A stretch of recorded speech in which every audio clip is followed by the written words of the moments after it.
बिस्मिल्लाहिर्रहमानिर्रहीम, अस्सलाम वालेकुम। Welcome to my channel cooking with Nabeera. कैसे हैं आप सब? उम्मीद है अपने अपने घरों में खुश होंगे, बाहिफाजत होंगे।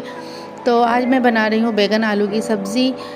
तकरीबन हर घर में ही बनती है और पसंद भी की जाती है। और जो लोग नहीं खाते हैं, मैं आज बताती हूँ, अगर आज इस रेसिपी से आपने बैगन आलू की सब्ज़ी बना ली तो लाजमी आपके घर में वो लोग जो नहीं खाते हैं बैगन, वो भी लाजमी खाएंगे।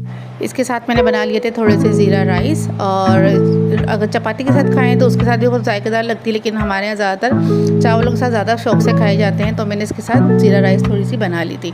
तो जो सबसे पहले हमने तेल गरम कर लिया है पैन में, सरसों का तेल है वही, और इसमें बघार लगाऊंगी। सबसे पहले मैं कड़ी पत्ता है, साबुत मिर्चें हैं ब्रेड वाली, और इसके अलावा कलौंजी और मेथी।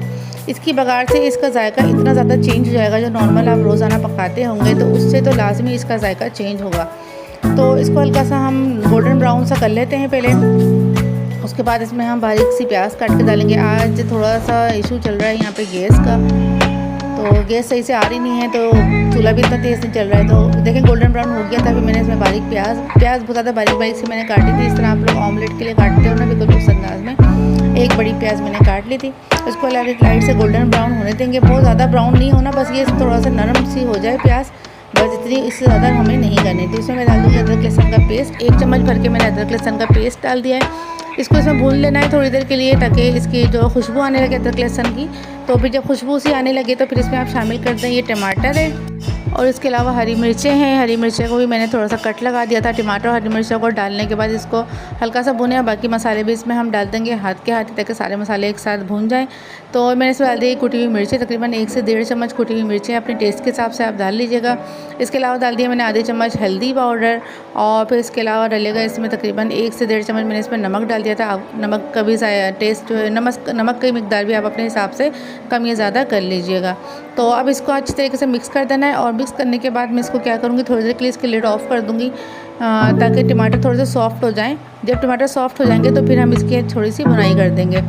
तो 2 से 3 मिनट के लिए बस इसका लिड ऑफ कर दें। उसके बाद देखिएगा बहुत ज़बरदस्त सा इसका मसाला जो है वो रेडी हो जाएगा हमारा। तो ये देखिए, मैं खोल के आपको दिखाती हूँ ओपन करके। ये देखें जनाब, माशाल्लाह से कितना अच्छा सा मसाला मेरा रेडी हो चुका है। इसको 1-2 मिनट के लिए और मज़ीद जो टमाटर रह गए हैं उसको भी मैं चम्मच की मदद से थोड़ा मैश करती रहूँगी और इसको भूनती रहूँगी।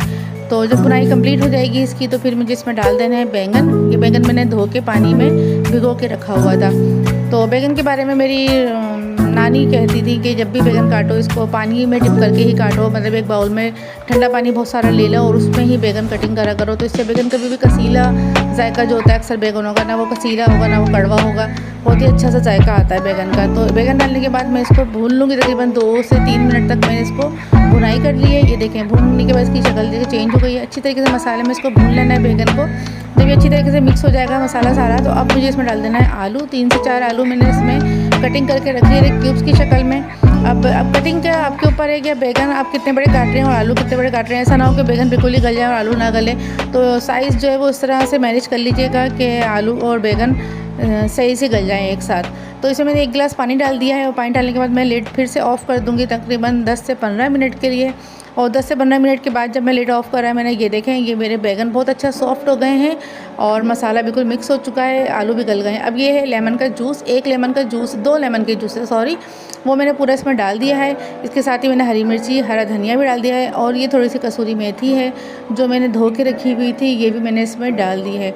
अब इसको अच्छी तरीके से मिक्स कर दें, और मिक्स करने के बाद जो मेरी आदत है हर खाने में, मैं लाजमी खाना जब पूरा कंप्लीट हो जाता है तो उसको 3 से 4 मिनट के लिए दम पे लाजमी लगाती हूँ। ये मुझे ऐसा लगता है कि इससे खाने का जायका दोबारा हो जाता है, डबल हो जाता है जायका। तो बस मैंने ये सारे मसाले इसमें डाल दिए। अब मैं चूल्हा ऑफ़ नहीं करूँगी, बिल्कुल स्लो कर दूँगी, और इसको जो है मैं 3 से 4 मिनट के लिए दम पे लगा दूँगी। जब दम पे लग जाएगा उसके बाद देखिएगा इसकी शक्ल कि कैसा निकल कर आता है। तो फिर ये देखिए मैंने दम पे रख दिया है इसको, 2 से 3 मिनट के लिए दम पे रखा है। उसके बाद ये निकाल दिया। माशाल्लाह से ज़बरदस्त सी खुशबू आ रही है इसमें, जो हमने शुरू में बघार लगाई थी कलौंजी मेथी की और कड़ी पत्ते की, और फिर लास्ट में जो हमने इसमें डाला है कसूरी मेथी और हरा धनिया, इसकी जो खुशबू है बहुत ही ज़बरदस्त है कि जो ना नहीं भी खाता है ना बैगन, आई एम श्योर कि वो उसकी खुशबू सुन के उसको खाने के दिल चाहेगा।